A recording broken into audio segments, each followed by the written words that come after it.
Hello friend, आज हम प्रश्नावली 4.3 के 5वें क्वेश्चन को स्टार्ट करते हैं।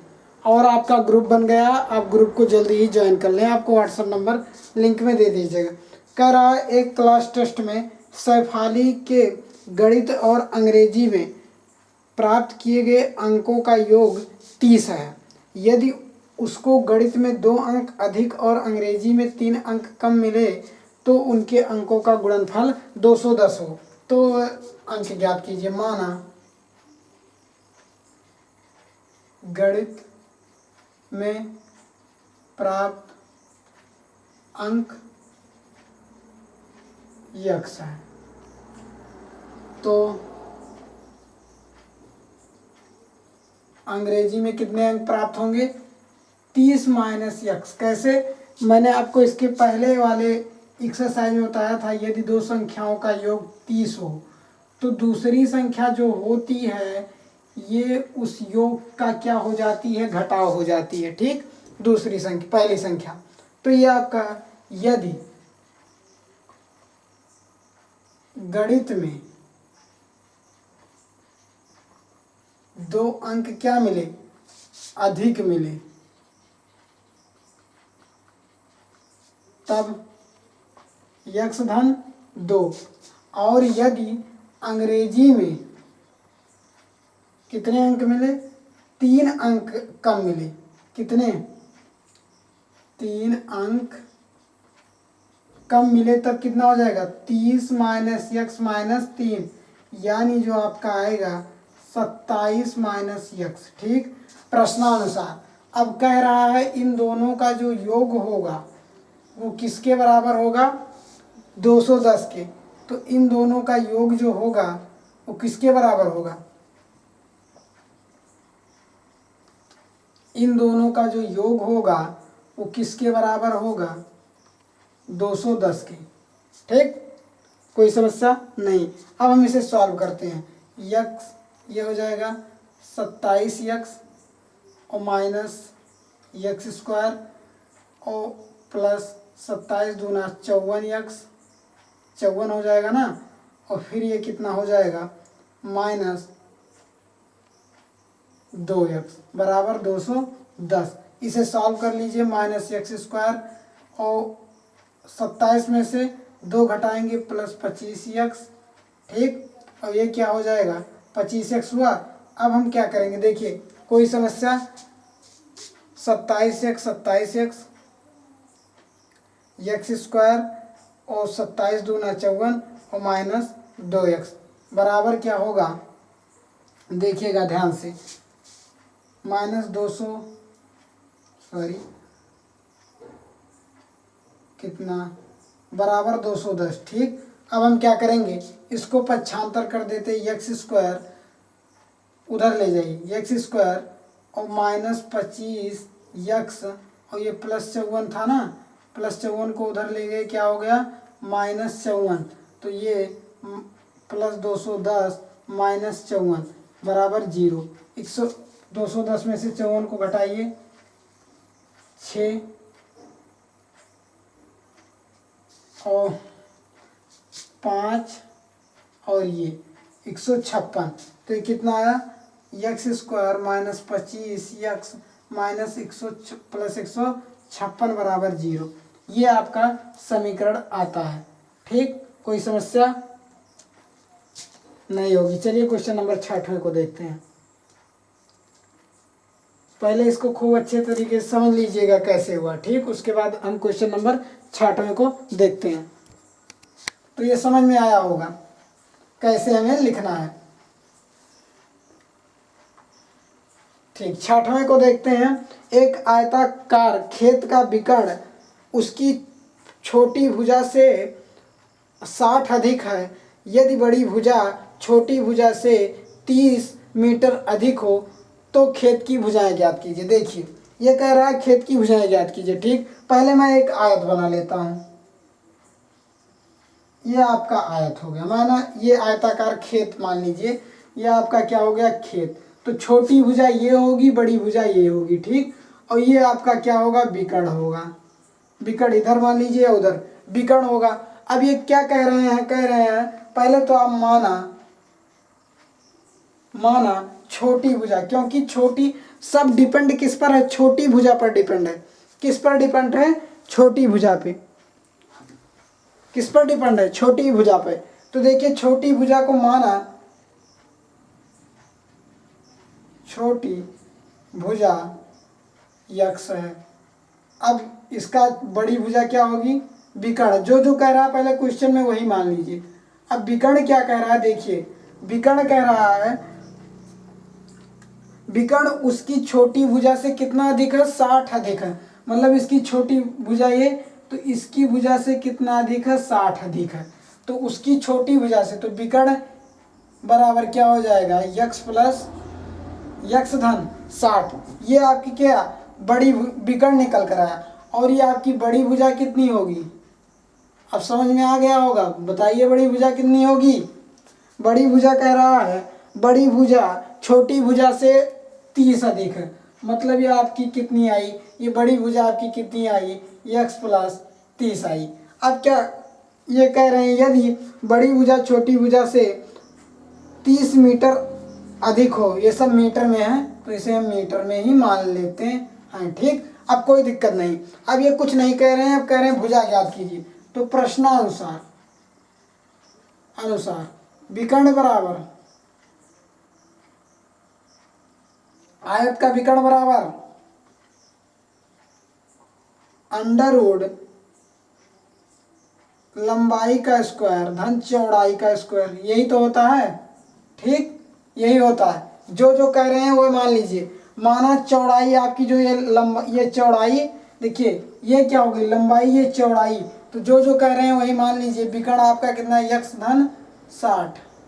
मतलब बड़ी भुजा और छोटी भुजा का वर्ग। यहाँ चलिए हम लिख दे रहे हैं, बड़ी भुजा का वर्ग धन छोटी भुजा का वर्ग, भुजा का वर्ग, ठीक। देखिए ये हो गया विकर्ण आपका हो गया यक्स धन 60। अब क्या होगा, देखिए बड़ी भुजा कितनी आई आपकी, यक्स धन 30 का स्क्वायर अंडर रूट में सब है, प्लस छोटी भुजा कितनी आई, यक्स का स्क्वायर। इन दोनों पक्षों का क्या कर दीजिए, वर्ग कर दीजिए। वो स्क्वायर ऑन बोथ साइड, इन दोनों का हम क्या करते हैं, स्क्वायर करते हैं। तो यक्स प्लस 60 का होल स्क्वायर हो जाता है। और ये भी यक्स प्लस 30 का whole square plus x square, ठीक। कोई दिक्कत नहीं। यहाँ फार्मूला लग रहा, फार्मूले को लगाइए। देखिए यक्स स्क्वायर प्लस 6 दूनी 12 120 यक्स प्लस 6 छक 36 यानी 3600 बराबर यक्स स्क्वायर प्लस 30 दूनी 60 यक्स और प्लस 3 त्रिका 9, ये 900 प्लस यक्स स्क्वायर। ये इससे कैंसिल, क्यों, इधर आएगा तो क्या हो जाएगा, माइनस हो जाएगा, ठीक। अब हम क्या करते हैं, इन सभी पद को एक तरफ ले आते हैं। देखिए इसको हम देखिए यक्स स्क्वायर है और यक्स स्क्वायर को हमेशा हमें पॉजिटिव बनाना होता है, इसलिए हम इन सबको उधर ले जाएंगे। तो ये क्या हो जाएगा, x square plus 60 x plus 900 minus 120 x minus 3600 बराबर कितना, 0।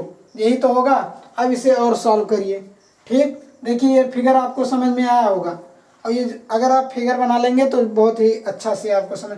अब देखिए यक्स स्क्वायर 120 में से 60 गए, माइनस 60 का यक्स और 3600 में से अगर हम 900 घटा दें तो कितना आ जाएगा, 0 0 9 9 7 16 और ये 2 यानी माइनस 2700 बराबर 0।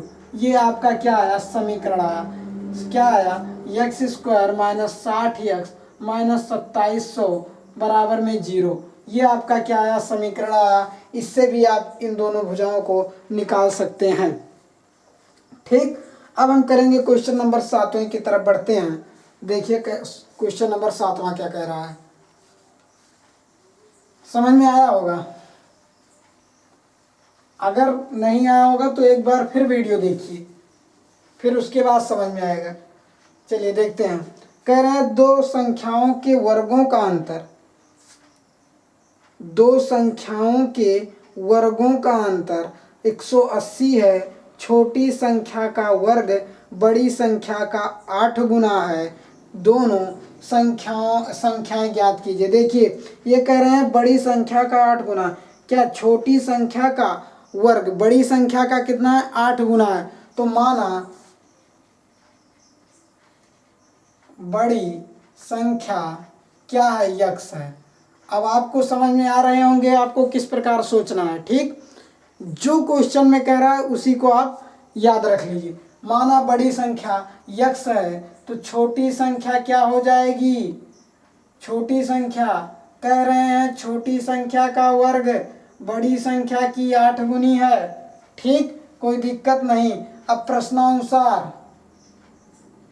प्रश्नानुसार कह रहे हैं ये कि जो इन दोनों के वर्गों का है, यानी बड़ी संख्या आपको y मानी है और छोटी संख्या माना है, पहले आप मान लीजिए, एक कंडीशन और दे दीजिए, छोटी संख्या y है। ठीक, अब यहाँ जो आपका कंडीशन आता है अब लिखेंगे। ठीक, अब क्या लिख सकते हैं, दोनों संख्याओं के अंतर, तो यहाँ लिख सकते हैं दो कंडीशन बनेगी। तो आप पहले लिखिए y² बराबर 8x, प्रश्नानुसार। ठीक, अब पुनः प्रश्नानुसार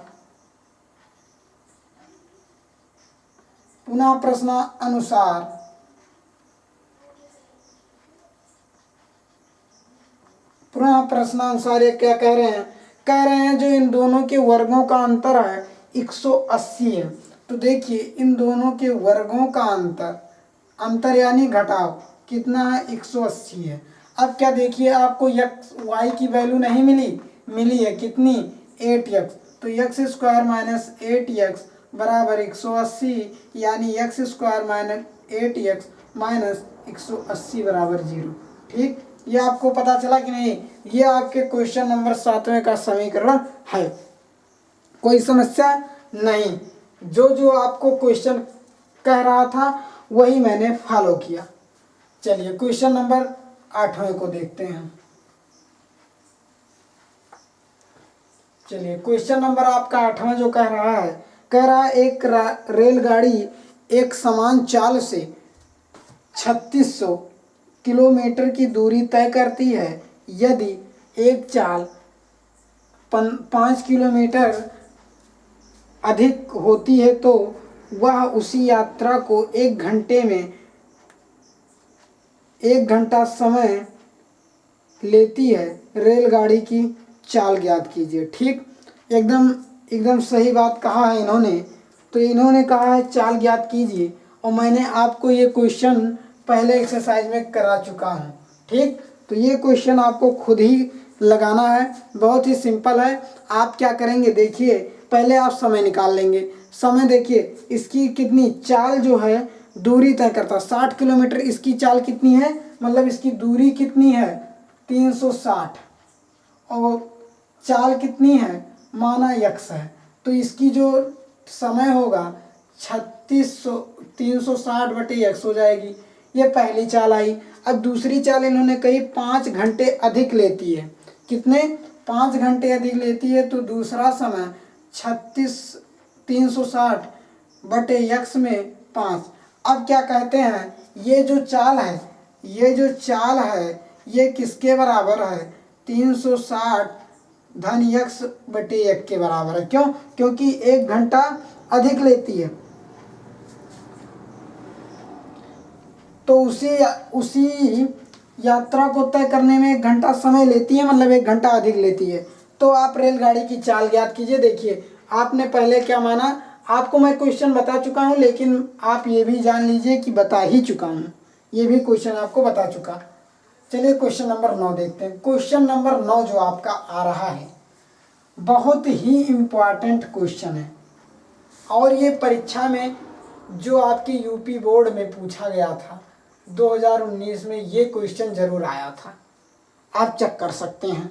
ठीक, इन्होंने कहा दो पानी के नल एक साथ एक हौज को 9 सही 3/8 घंटे में भर सकते हैं। बड़े व्यास वाले नल हौज को भरने में कम व्यास वाले नल से 10 घंटे कम समय लेता है।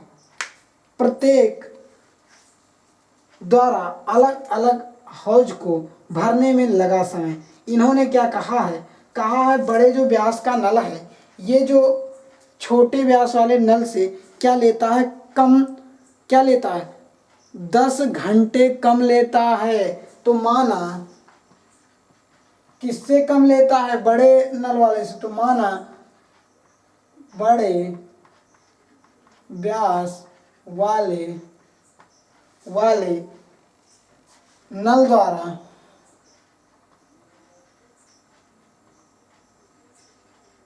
भरा गया हौज क्या भरा गया में द्वारा लिया गया समय, मान लीजिए वो ज़्यादा बड़ा हो जाएगा, लिया गया समय क्या हो जाएगा, यक्स घंटा हो जाएगा, यक्स हावर हो जाएगा कि नहीं। अब ये कह रहे हैं छोटे व्यास वाले नल से कितना, 10, जैसे छोटा नल है, देखिए ये क्या है, ये छोटा नल है, इससे मान लिया छोटा नल वाई है। ये क्या कह रहे हैं, जो बड़ा वाला नल है 10 घंटे कम लेता है, तो ये जो बड़ा वाला नल होगा यानी ये वाई धन यक्स हो जाएगा। ठीक, तो हम क्या करेंगे, छोटे व्यास वाले नल द्वारा भरा गया समय यक्स धन 10 घंटे। अब देखिए इन दोनों का, अब ये हो गया, इन दोनों का जो दोनों का समय लग रहा है, ये दो इतने घंटे में भरे जा रहे हैं, तो 1 घंटे में कितना भरा जाएगा, तो एक घंटे में बड़े व्यास वाले नल द्वारा लिया गया समय कितना होगा, 1/x हो जाएगा। ठीक, जैसे मान लिया मैं किसी कार्य को 10 घंटे में कर रहा हूँ, 10 घंटे में कर रहा हूँ, तो जब 1 घंटे में करना होगा तो ये क्या हो जाएगा, x/10 तो होगा। तो वही प्रक्रिया यहाँ हुई। अब ये 1 घंटे में छोटे व्यास वाले नल का कितना हो जाएगा, छोटे व्यास वाले नल का कितना हो जाएगा, 1/x + 100 हो जाएगा कि नहीं हो जाएगा। अब जब ये हो गया तो अब 1 घंटे में जितना इन दोनों समय साथ ले रहे हैं, तो ये दोनों समय भी जो होंगे, दोनों एक साथ हौज को भरने में लिए गए समय क्या होंगे, जो आपके कुल है 9 सही 3/8, 1 हो जाएगा कि नहीं। तो अब इन दोनों प्रश्नानुसार, अब ये दोनों जो आपके भरेंगे ये इसी अनुसार तो भरेंगे, 1/x + 1/x + 10 इक्वल में 1/9 सही। ठीक, कोई दिक्कत नहीं। अब हम क्या करेंगे, इसको सॉल्व करते हैं, सिर्फ इसी को हम सॉल्व कर देते हैं। 1/x, देखिए इसी को सॉल्व कर देते हैं, x × x + 10 और ये आया x + 10 और प्लस में x आया। ठीक, कोई दिक्कत नहीं। अब हम क्या करेंगे, ये आपका देखिए 1 में 9 और 72 3 75/8, यानी जो आपका बनकर आया ये 2x + 10 और x × x + 10 और ये कितना आया 8/75। ठीक, यहाँ से और सॉल्व कर सकते हैं, x + 5 = 4 में अपान में x × x + 10 और ये तो अपान में रहेगा। ठीक, कोई दिक्कत नहीं। क्यों, मैंने यहाँ 2 से कॉमन लिया तो x + 5 हो गया और ये 8 कट गया। अब इसे आप सॉल्व कर लीजिएगा, खुद आपको सॉल्व करना है, क्योंकि इस पर व्हाइट बोर्ड पर स्थान भी नहीं है, तो इसे आप खुद सॉल्व करेंगे। चलिए क्वेश्चन नंबर, ये बहुत ही इंपॉर्टेंट क्वेश्चन है, आपको समझ में आया होगा और इसे खुद एक बार और समझ लीजिएगा। चलिए क्वेश्चन नंबर हम 5 देखते हैं। और यदि आप ग्रुप से जुड़ते रहेंगे तो आपका मंथली में टेस्ट होगा या साप्ताहिक टेस्ट होंगे, जो भी टेस्ट होंगे वो साप्ताहिक टेस्ट होंगे। तो हम उसको देखेंगे। तो उसमें देखते हैं कौन बच्चा सबसे ज़्यादा नंबर लाता है। तो चलिए हम क्वेश्चन नंबर देखते हैं 10 को। अब ये 10 सबसे इम्पॉर्टेंट क्वेश्चन है, ये भी इम्पॉर्टेंट है। तो जानते हैं, कह रहे हैं मैसूर और बंगलोर के बीच 132 किलोमीटर यात्रा करने में एक एक्सप्रेस रेलगाड़ी सवारी 1 घंटे समय कम लेती है। मध्य के स्टेशन पर ठहरने का समय ध्यान में ना लिया जाए। यदि एक्सप्रेस रेलगाड़ी की औसत चाल सवारी गाड़ी की औसत चाल से 11 किलोमीटर अधिक हो तो दोनों रेलगाड़ियों की औसत चाल ज्ञात कीजिए। ठीक, तो दोनों रेलगाड़ियों की औसत चाल ज्ञात करनी है। तो ये क्या कह रहे हैं, कितना समय लेती है। तो जो समय लेती है हम उसी को क्या कर लेते हैं, मान लेते हैं। ठीक, तो चलिए देखते हैं। तो इनकी औसत चाल जो होगी उसे पहले हम डिस्कशन करेंगे। ठीक है, चलिए देखते हैं क्वेश्चन नंबर। मैसूर और बंगलोर के बीच 132 किलोमीटर यात्रा तय करती है एक सवारी, और जो 1 घंटे समय अधिक लेती है। तो पहले हम मानते हैं, माना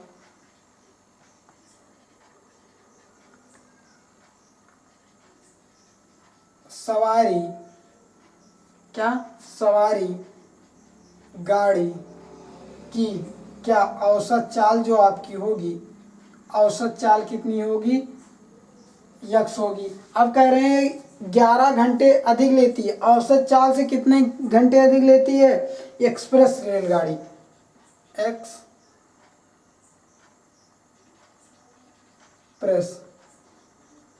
रेलगाड़ी औसत चाल की कितनी अधिक लेती है, 11 घंटे अधिक लेती है। 11 घंटे क्या लेती है, अधिक लेती है। अब हम जो 11 घंटे अधिक लेती, और इसकी दूरी कितनी है, दूरी जो है 132 किलोमीटर प्रति हावर है। तो मैं इसका समय निकाल लेता हूँ, क्या, इसलिए सवारी गाड़ी के समय, इसलिए सवारी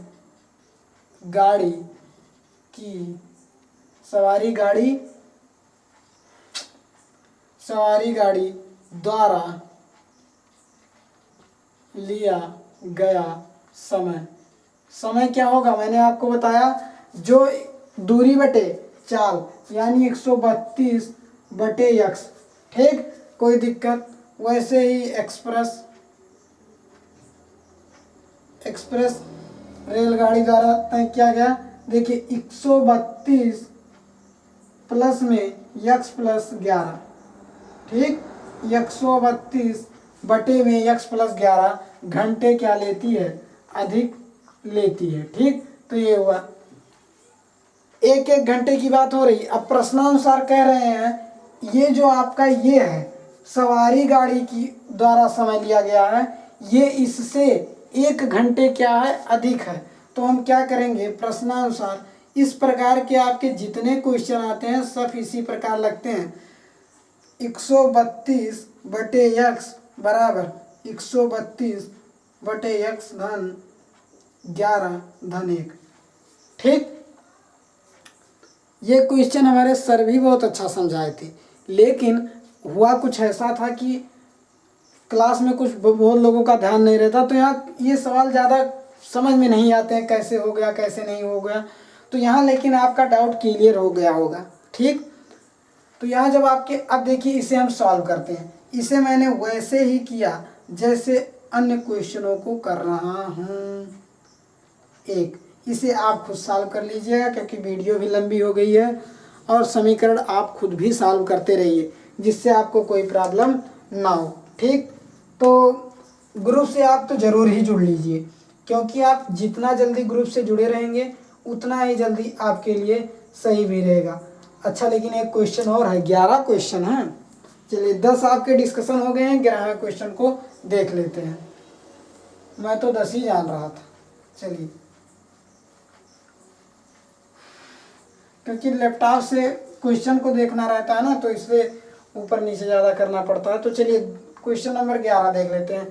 कह रहे हैं दो वर्गों के क्षेत्रफल का योग, दो वर्गों के क्षेत्रफल का योग कितना है, 468 मीटर स्क्वायर है।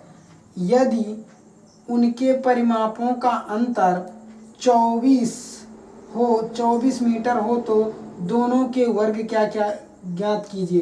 क्या करना है, दोनों के वर्गों का जो आपका वो अनुपात आएगा उसे ज्ञात करना है। तो पहले हम क्वेश्चन को देख लेते हैं। कह रहे हैं पहले बड़े वर्ग की भुजा x मान लेते हैं, छोटे वर्ग की भुजा y मान लेते हैं। ठीक, कह रहे हैं बड़े वर्ग की भुजा, माना बड़े वर्ग की भुजा क्या मान लेते हैं x, और छोटे वर्ग की भुजा क्या मान लेते हैं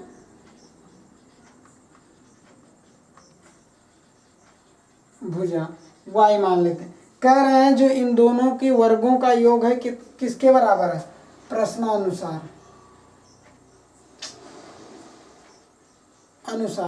इन दोनों के वर्गों का जो योग है ये किसके बराबर है, 468 के बराबर है। ठीक, ये 468 के बराबर है। अब इनका परिमापों का जो अंतर होगा, परिमापों का अंतर जो क्या होगा, ये कह रहे हैं परिमापों का अंतर 24 मीटर है। तो इनके परिमापों का अंतर कितना हो जाएगा, 24 मीटर। और ये x माइनस वाई बराबर कितना, 4। ये आपके क्वेश्चन नंबर 1 हैं। इससे आप ये y की वैल्यू निकाल लीजिएगा, y की वैल्यू इसमें पुटअप कर दीजिएगा। देखिए अब यहाँ आप कहेंगे परिमापों का अंतर कैसे, 4x माइनस वाई एक्स आ गए, समझ में आता है। यदि आप कहते y x माइनस वाई तब तो बात समझ में आती है। 4 कहाँ बढ़ गया, हाँ ठीक है, आप सही सोच रहे हैं, 4 कैसे बढ़ गया। आपकी याददाश्त सही हो तो आप जान लीजिए वर्गों का जो परिमाप होता है वो 4 गुणे भुजा होता है। क्या होता है, 4 गुणे भुजा। देखिए ये वर्ग है, मान लेते हैं, आपको हम दिखा भी देते हैं कैसे होता है। देखिए ये जो आपका ये हुआ वर्ग, देखिए ये भी अगर 2 सेंटीमीटर है, ये भी 2 सेंटीमीटर, ये भी 2 सेंटीमीटर, ये भी 2 सेंटीमीटर, तभी तो ये आपका क्या होगा, वर्ग होगा। तो आपके चारों भुजाएं जब समान होंगी तभी तो वो आपके वर्ग होंगी, नहीं अन्यथा वर्ग नहीं होंगी। चलिए इस प्रकार आपके समझ में आ गया होगा कैसे यहाँ 4 हुआ। अब हम क्या करेंगे, देखिए यहाँ से x की वैल्यू निकालते, y की वैल्यू निकालते हैं। x किसकी वैल्यू निकाल लें बताइए आप, x की वैल्यू निकाल लें। चलिए ठीक है, x की वैल्यू निकाल लेते हैं। x की वैल्यू जब हम निकालते हैं तो x बराबर कितना आ जाएगा, 6 धन y। देखिए x की वैल्यू आ गई कि नहीं। अब x की, इसे समीकरण नंबर 1, इसे समीकरण नंबर 2, समीकरण 2 का मान समीकरण किस में रख दें, 1 में रखने पर, जब हम 1 में रखते हैं देखिए ये 6 धन y का whole square plus y square बराबर 468। ठीक, कोई दिक्कत